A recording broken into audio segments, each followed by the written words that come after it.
In this video, I'm going to show you how to change background in Adobe Express.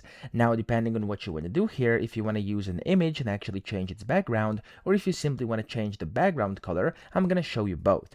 Now, the first thing is going to be changing the background of an image. First, you want to pop in your image, click on it, and then go to Edit up top, and then over here under Edit, you can see Remove Background. So just click on Remove Background over here, and there we go. In a few seconds, your background is going to get removed just like this.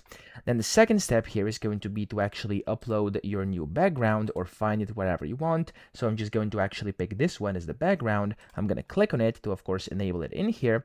And then you want to just position it wherever you want. Click on it and click on the Set Background button over here. And there we go. As you can see, we have our new background. We've successfully changed it.